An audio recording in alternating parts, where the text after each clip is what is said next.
Before the video starts, please subscribe if you are not yet subscribed to our Khalif Erdogan YouTube channel. You can be aware of all the videos by accepting the notifications right away by clicking on the bell. Welcome to Khalif Erdogan channel. Today we want to talk about the power of Erdogan. Welcome to democracy, how Erdogan we got more popular than ever. The village headman, or mutter, is the plankton in the food chain of Turkish politics. He, or, less often, she, is an elected local official who counts heads, settles feuds, and finds cats. On the night of 15th of July, Kaliphate, the mutter of the affluent neighborhood of Çengelköy, on the Asian shore of Istanbul, led the defense of his manor against soldiers who had joined a military coup to topple President Recep Tayyip Erdogan. Çengelköy was the scene of a thrilling people's defense against the rebels. Kaliphate was shot just above the hip. Now he's reckoned a Ghazi, or holy warrior. Lose yourself in a great story. Sign up for the long red email. Read more.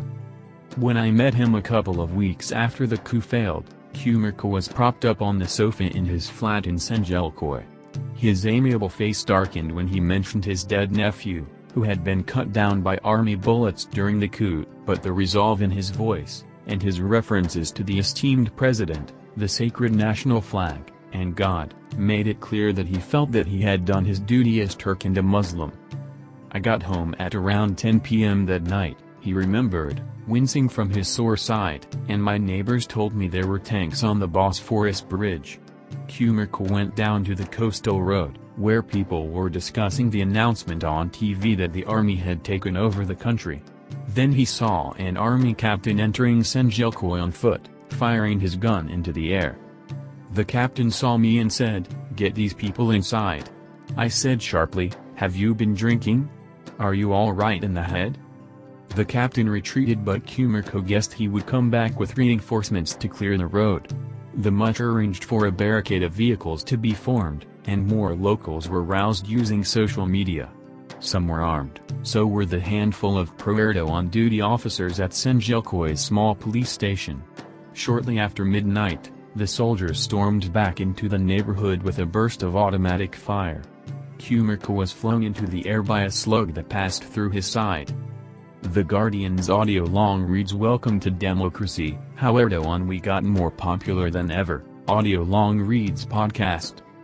After a decade in power, Turkey's ruler presides over a new form of democracy that the West neither likes nor understands, an authoritarian regime that exalts the will of the majority. Listen. The stricken mutter was rushed to a nearby hospital, which would receive 60 dead and wounded over the course of the night. Back in Çengelköy, the putschists had seized the police station but were unable to advance further. They took hostages and forced them to their knees in the road. According to media reports, one officer shouted, "You dogs! Don't you know there's only one God? Your God is Erdogan. Let him come and save you now."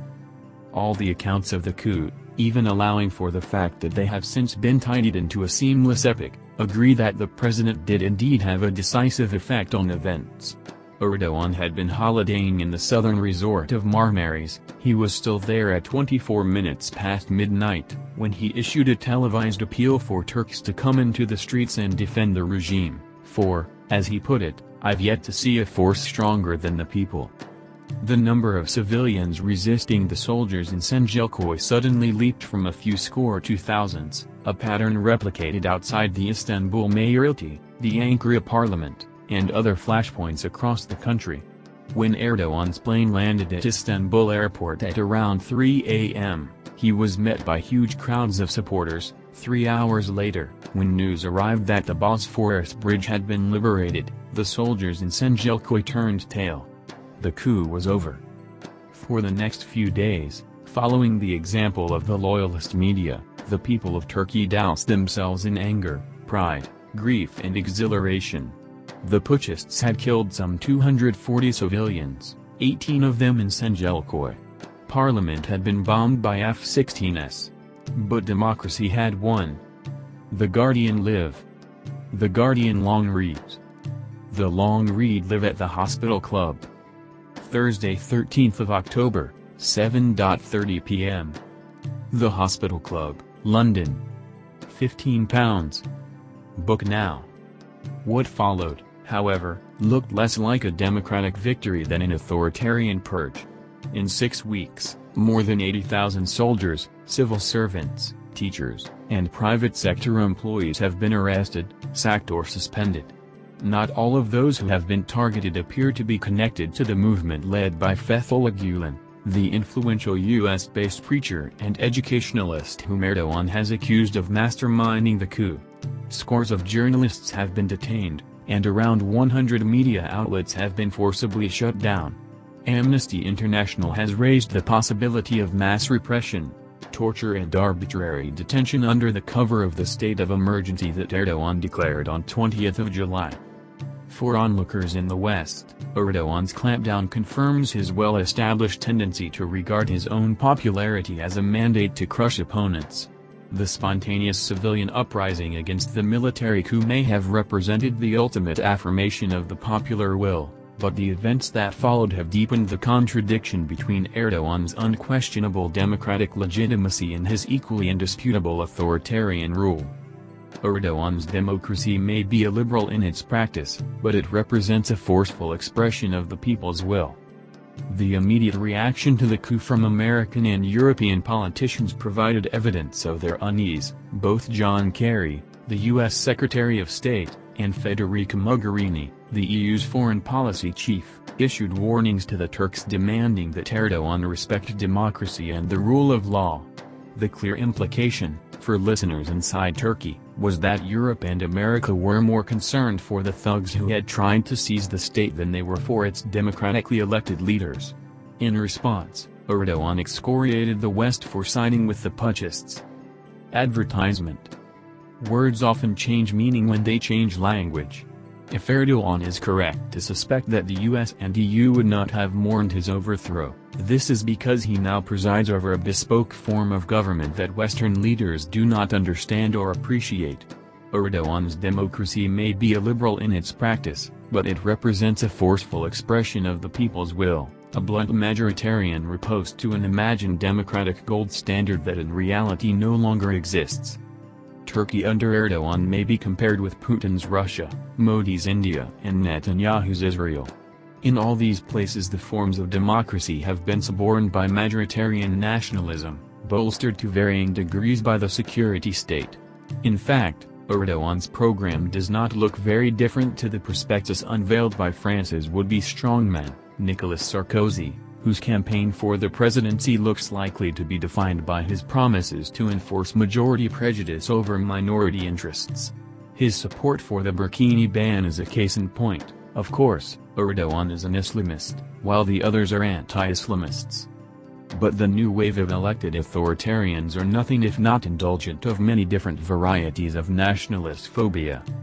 From this perspective, Erdogan is less an aberration than the vanguard of a global trend, the dissolution of the supposedly universal democratic ideal into many indigenized versions of democracy. What makes Kerry and Mogherini's lectures even harder for Erdogan to stomach is that Europe and America are hardly exceptions to this tendency. Under the state of emergency that France's government introduced after last November's terrorist attacks, the rights of French citizens to freedom of movement and association have been formally suspended. Turkey's government did the same following the coup. Xenophobia has once more become a widely accepted electoral tool. Consider the loud and deceitful warnings of leading Brexit campaigners that Britain would soon be swamped by millions of Turkish migrants if the UK remained inside the EU.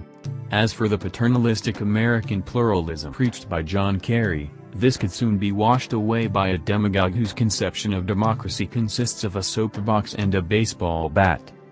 It is unsurprising that Erdogan views the West's stated concern for democracy as nothing but a cynical tool of foreign policy. After all, these same countries merely acquiesced in the military overthrow of his friend Mohamed Morsi, the democratically elected Muslim Brotherhood president of Egypt, only 3 years ago. For all Erdogan's democratic shortcomings, furthermore, his country isn't a dictatorship and he isn't a fascist. Turkey's president has neither stolen elections nor launched pogroms against the country's minority Kurdish or Alevi communities. The awkward fact for Erdogan's critics is that his popularity has not been hurt by his authoritarianism. If anything, his legitimacy has been further enhanced. 2 years after he ascended from the prime minister's office to the presidency, his electoral record is almost peerless. After leading his party to victory in 1 presidential election and 5 general elections, he is arguably the world's most successful democratic politician. Thank you for watching us.